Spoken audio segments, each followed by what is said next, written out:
नमस्कार विद्यार्थी मित्रांनो, टर्निंग पॉईंट्स या यूट्यूब चॅनलवरती आपलं स्वागत आहे. तर बघा, आपण अंकगणित व बुद्धिमत्ता संभाव्य प्रश्नांची सिरीज सुरू केला आहोत. तर ही सिरीज आहे 23 नंबरची. तसंच आपलं टर्निंग पॉईंट्स हे ॲप पण आहे. या ॲपवरती आपण विविध परीक्षांचे टेस्ट सिरीज देतो आणि अगदी माफक दरात. तर तुम्ही हे ॲप एकदा डाउनलोड करून पहा. याची लिंक आहे डिस्क्रिप्शन बॉक्समध्ये. तर चला प्रश्न बघू आपण. प्रश्न बघा, आयताची रुंदी 185 सेंटीमीटर आहे आणि तिची त्रिज्या 481 सेंटीमीटर आहे. तर परिमिती शोधा. तर हे काय आहे? आयत आहे. याची त्रिज्या किती आहे? 481 सेंटीमीटर आणि रुंदी किती आहे? तर 185 सेंटीमीटर. तर जर हे आपण काढून घेऊ तर इथं आपण पायथागोरस सिद्धांत पायथागोरसचा प्रमेय वापरू. प्रमेय काय आहे? कर्ण वर्ग बरोबर लांबी वर्ग अधिक रुंदी वर्ग. तर आपल्याला काय दिलं आहे? कर्ण दिला आहे. कर्ण म्हणजेच 481. पुढे लांबी काढायची आहे. लांबीचा वर्ग. रुंदी किती आहे? 185. तर यांचा वर्ग येतो 2,31,361. परत लांबीला लांबी वर्ग अधिक 185चा वर्ग येतो 34,225. आता इकडं अधिकचे 34,225 इकडं वजा करू. 34,225. तर यांची वजाबाकी येते 1,97,136. 71,036. याचे वर्गमूळ पडते 444. हे 1,97,136चे वर्गमूळ 494 आहे. तर हे काय भेटले आपल्याला? लांबी. आता आयताची परिमिती बरोबर सूत्र काय आहे? तर 2 गुणिले लांबी अधिक रुंदी.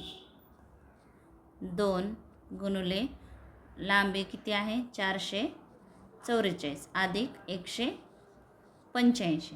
ह्या दोघांची बेरीज 629 गुणिले 2. 9 दुनी 18. 18ला 8. हातचाला 1. बेदुनी 4 ने 5. 6 दुनी 12. तर आयताची परिमिती किती आला आपलं? 1,258 सेंटीमीटर ही परिमिती आहे. तसंच तुम्हाला बघा, आता ह्याच प्रश्नाचं आपल्याला पायथागोरस त्रिकूट माहितीच आहे. 5, 12, 13 हे त्रिकूट आपण इथं वापरू. म्हणजे बघा, तुम्हाला एकदम लवकर गणित सोडवता येते. आता किती आहे? रुंदी आहे 185 आणि त्रिज्या म्हणजेच कर्ण काय आहे? 481. जर आपण ह्या संख्यांना 37ने भाग घातलो, 37ने, तर ह्याला 185ला 37नं भाग घातल्यावर 5 येते आणि 37ने 481ला भाग घातल्यावर 13. हे काय बघा? त्रिकूट. तर इथं काय आहे? हे कर्ण, रुंदी आणि हे लांबी. आता ह्याला जर आपण गुणुले 37 केलो तर किती येते? 185. 13 गुणुले 37 481. आता 12 गुणुले 37 किती आले? 444 येते. म्हणजे लांबी काय भेटली आपल्याला? 444. जर हे त्रिकोट जर माहिती असले तर तुम्हाला गणित सोडवण्यास मदत होते. म्हणजे एवढ्या मोठ्या संख्यांचा वर्ग, परत वजाबाकी, परत त्याचे वर्गमूळ काढत बसायची गरज नाही. तसेच हे काय भेटलं आपल्याला? लांबी भेटली. तर आयताची परिमिती बरोबर 2 गुणिले लांबी अधिक रुंदी. हे पुढचं आपल्याला माहीतच आहे. हे संख्या ठेवून द्या. रुंदी आहे 185 बेरीज गुणिले 2. आपल्याला उत्तर काय भेटते? 1,258. हे आपलं उत्तर भेटते. तसेच त्रिकूट तुम्ही लक्षात ठेवा. 3 4 5, परत 12, 5 12 13 झालं. परत दुसरं त्रिकूट 7 24 25. हे त्रिकूट आहेत आणखी भरपूर. तुम्ही पाहून पाठ करून ठेवा, म्हणजे जर अशा प्रकारचे गणित आलं तर तुम्हाला लवकर सोडवण्यास मदत होईल. तर चला पुढचा प्रश्न घेऊ आपण. प्रश्न बघा. 600 मीटर लांबीच्या पुलाच्या एका टोकाला सिग्नल ओलांडण्यासाठी ट्रेनला 43 सेकंद लागतात. जर रेल्वेने पूल ओलांडण्यासाठी 108 सेकंदाचा वेळ घेतला तर ट्रेनची लांबी काढा मीटरमध्ये. तर बघा, सिग्नलच्या एका टोकाला ओलांडण्यासाठी किती वेळ लागतो? 43 सेकंद. आणि पूर्ण रेल्वेने पूल ओलांडण्यासाठी किती? 108 सेकंद. म्हणजे 108 वजा 43 किती? 65 सेकंद. तर हे ट्रेनची लांबी जर असेल, हे पूर्ण काय ट्रेन आणि सिग्नलचा टायमिंग 108 आहे. तर आपण जर सिग्नलचा वेळ काढलो तर 65 सेकंद. म्हणजे 650 मीटरला जर 65 सेकंद, तर ट्रेनची लांबी किती आहे? हे पुलाची लांबी किती आहे? 650 मीटर. जर 650 मीटरचा पूल जर 65 सेकंदात ओलांडतो, आपण 65 का बरं घेतलो? तर सिग्नलचा टाईम वजा केलो. तर आपल्याला काय म्हणजे ट्रेनची लांबी काढायची आहे. जर 43 सेकंदाला किती? तर तिरपा गुणाकार 650 गुणुले 43 भागिले 65. 65 1 65, 65 1 65, 0. तर गुणाकार 430 मीटर वेळ लागेल. किती? त्या ट्रेनची लांबी किती आहे? तर 430 मीटर त्या ट्रेनची लांबी आहे. म्हणजे आपलं उत्तर काय हे. चला तर पुढचा प्रश्न घेऊ आपण. प्रश्न बघा. एका व्यक्तीने एक बॅट विकत घेतली आणि 20% तोट्याने विकली. तोटा.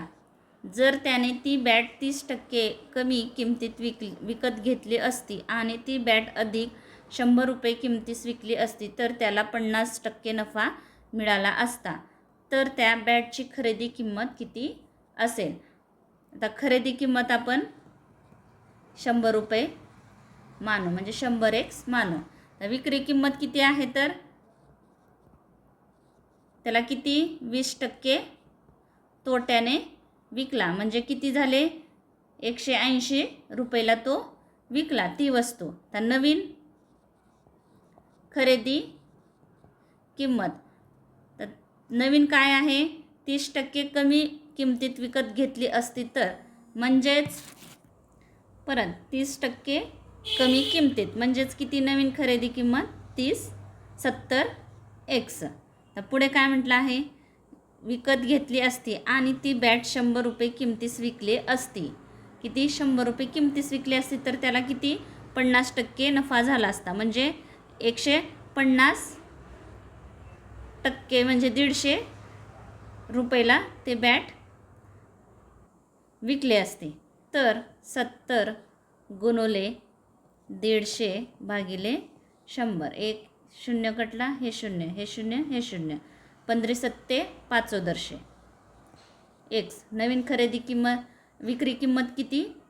नवीन विक्री किंमत 105 रुपये. तर आपल्याला काय विचारलं आहे? तर त्या बॅटची खरेदी किंमत.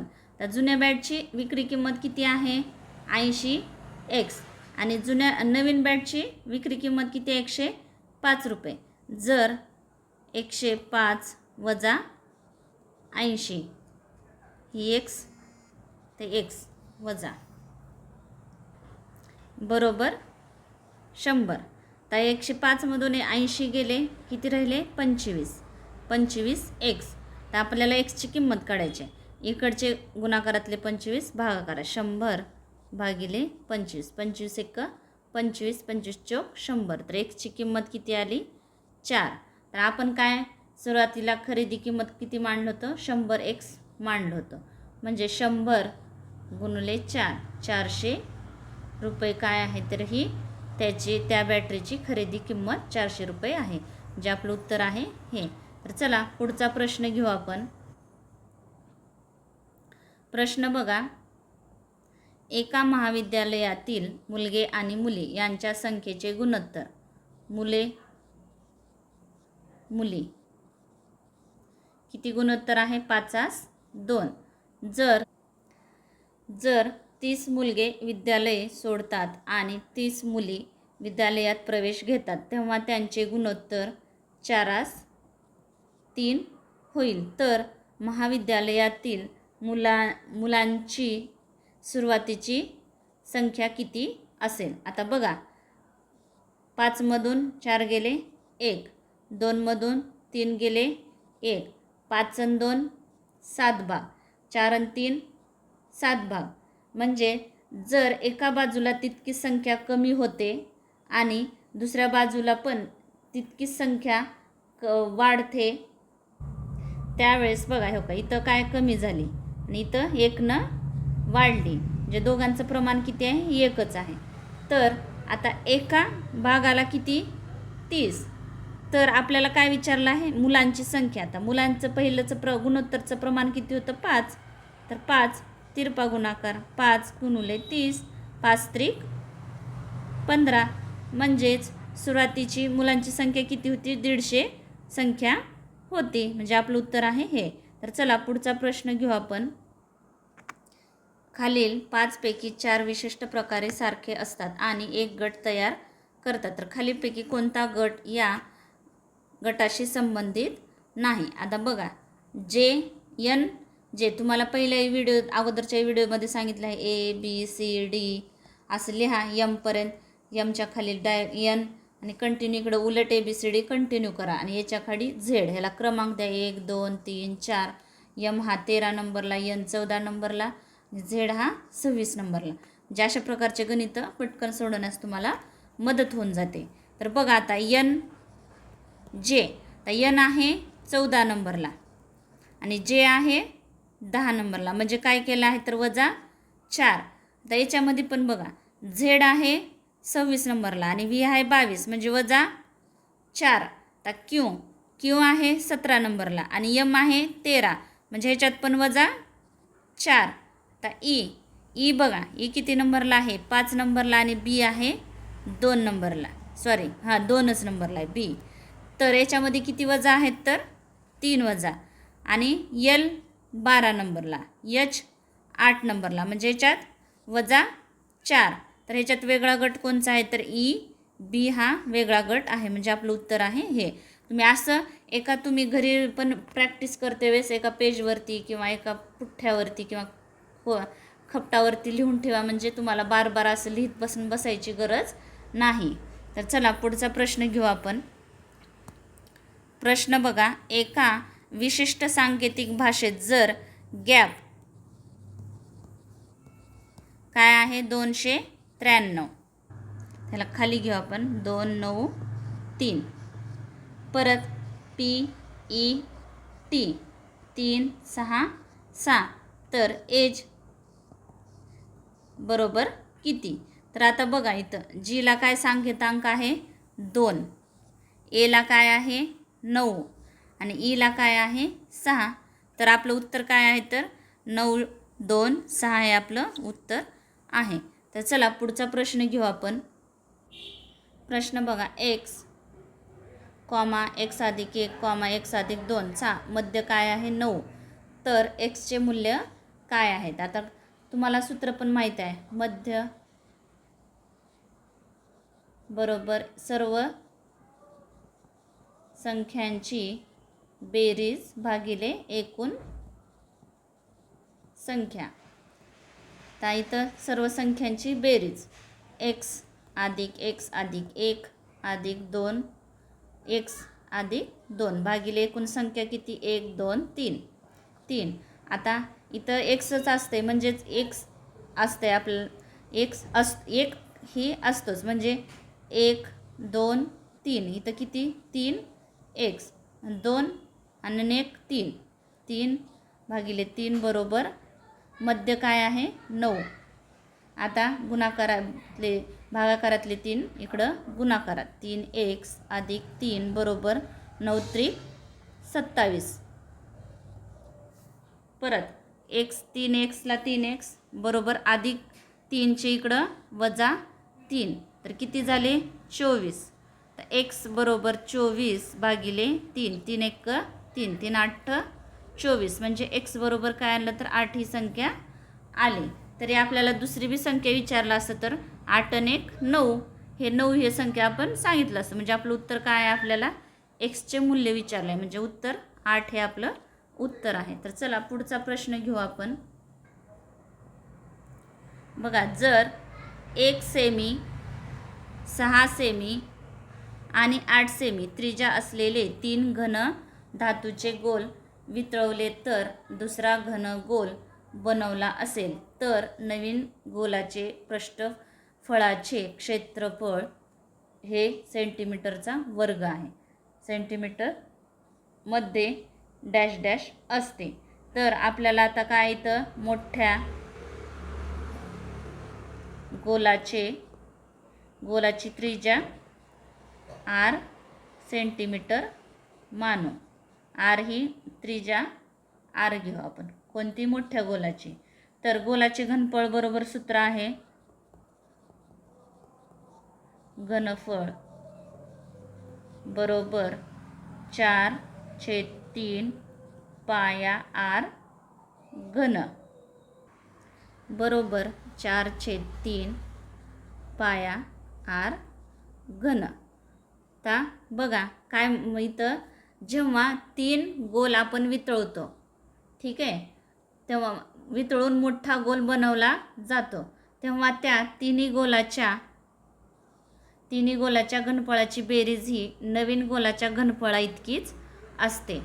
नवीन गोलाचे घनफळ आणि जुने जे लहान असते त्याचे घनफळाची बेरीज ही समान असते म्हणून तर बरोबर 4/3 पाय r घन. आता आपल्याला इथं पहिल्या गोलाचे छोट्या गोलाचे घनफळ किती दिलं आहे त्रिज्या किती दिली आहे तर 4/3 पाया पहिली आहे 1 दुसरी 1चा घन अधिक दुसरी 6चा घन अधिक चौथी किती आहे 8चा घन. आता हे जशास तसं इथं ठीक आहे. आता 1चा आता हे आपण इथं कट करू 4/3 पाया 4/3 पाया कटलं तर राहिलं किती इथं r घन. 1चा घन 1 6चा घन 216 8चा घन 512 r घन. तर यांची बेरीज 729 rचा घन. आता हे 729 कोणत्या संख्येचा घन आहे तर 9 या संख्येचा घन आहे r. म्हणजेच नवीन त्रिज्या आपल्याला काय भेटली नवीन त्रिज्या आहे 9. तर त्रिज्या नवीन गोलाची त्रिज्या आपल्याला किती भेटली आहे 9 भेटली आहे. आता गोलाचे पृष्ठफळ बरोबर सूत्र आहे 4 पाया r वर्ग. तर 4ला 4 पाया r त्रिज्या किती आहे आपली 9 गुणुले 9 गुणुले 9 9 9 81 गुणुले 4 4 1 4 8 चौक 32 324 पाया ही आपली काय भेटले आहे नवीन गोलाचे पृष्ठभागाचे क्षेत्रफळ भेटलं आहे. म्हणजे आपलं उत्तर आहे 324 पाया हे आपलं उत्तर आहे. तर चला पुढचा प्रश्न घेऊ आपण. प्रश्न बघा बालवेंद्र CCTV कॅमेऱ्याच्या विक्रीवर सलग 2दा 9% आणि 4% सूट देतो आणि नंतर तो तसेच 268ची रोख सवलत देतो. CCTV कॅमेऱ्याची चिन्हांकित किंमत 5,000 रुपये असेल तर CCTV कॅमेऱ्याची अंतिम किंमत काय असेल. तर बघा आता कॅमेऱ्याची चिन्हांकित किंमत किती आहे तर 5,000 रुपये आणि त्याच्यावर किती सूट दिले त्यांनी पहिल्यांदा 9% आणि 4%. 5,000 गुणुले 9% म्हणजेच 91/100 गुणुले नंतर किती सूट 4% म्हणजे 94/96 भागिले 100 1 2 1 2 1 1. आता गुणाकार यांचा 91 गुणुले 5, 5 एक 5, 9 पाचा 45 गुणुले 96 यांचा गुणाकार येतो 43,680 भागिले 100, 0 0 कटलं तर आला 4,368 रुपये. हे काय आली सवलत देण्याअगोदरची किंमत आहे. तर त्याने सवलत किती दिली आहे 268 रुपयाची सवलत दिली आहे. म्हणजे वजा 8मधून 8 गेले 0, 6मधून 6 गेले 0, 3मधून 2 गेला 1, 4ला 4. तर अंतिम किंमत काय असेल तर 4,100 रुपये ही अंतिम किंमत आहे. म्हणजे आपलं उत्तर काय आले हे. तर चला पुढचा प्रश्न आहे. प्रश्न बघा. पहिले पद 2,367 आणि शेवटचे पद 4,589 असलेल्या अंकगणितीय श्रेणीची सरासरी काढा. तर सरासरी श्रेणीची सरासरी श्रेणी आहे. सरासरी बरोबर पहिले पद अधिक दुसरे शेवटचे पद भागिले 2. पहिले पद किती आहे 2,367 अधिक शेवटचे पद आहे 4,589 भागिले 2. ह्या दोघांची बेरीज 9 7 16, 16ला 6 हातचाला 1, 8 आणि 6 14 आणि 1 15, 15ला 5 हातचाला 1, 5 आणि 3 8, 8 आणि 1 9 आणि 4 आणि 2 6 भागिले 2. तर यांचा भागाकार 2 1 2, 2 3 6, 2 4 8 उरला 1, 2 7 14 परत उरला 1, 8 16 म्हणजेच इथं 3 म्हणजेच काय श्रेणीची सरासरी किती येते तर 3,478 ही त्या श्रेणीची श्रेणीची सरासरी येते. 3,478 हे त्या श्रेणीची सरासरी आहे. तर पुढचा प्रश्न आहे. प्रश्न बघा. 252 भागिले 4, 252 भागिले 4. आता हे कटून घेऊ लगेच आपण.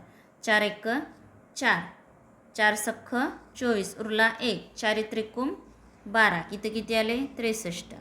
परत आता हे सोडू आपण.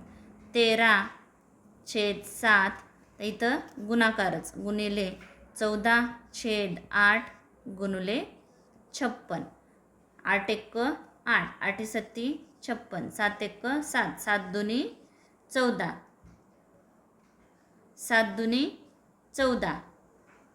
ह्या दोघांचा गुणाकार 14, 13 गुणिले 14, 14 1 14, 14 त्रिकोण 42, 42ला 2 हातचे आले 4, 14 1 14, 14 आणि 4 18, 182 बरोबर किती आहे 38 अधिक क्वेश्चन मार्क. म्हणजे याच्या ठिकाणी कोणती संख्या येईल.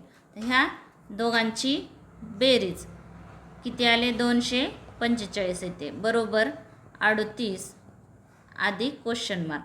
आता अधिक 38चे इकडं काय होतील वजा 38. तर 15तनं 8 गेले किती राहिले 7 राहिले. इथं किती झाला 3, 3मधून 3 गेले 0, 2ला 2 म्हणजे प्रश्नचिन्हाच्या जागी काय येईल तर 207 ही संख्या येईल. म्हणजे आपलं उत्तर आहे हे. तर अशा प्रकारे आपण अंकगणित व बुद्धिमत्ता संभाव्य प्रश्नांची सिरीज सुरू केला आहोत. तर व्हिडिओ आवडला असेल तर नक्की शेअर करा, लाईक करा, सबस्क्राईब करायला विसरू नका. Thanks for watching this video.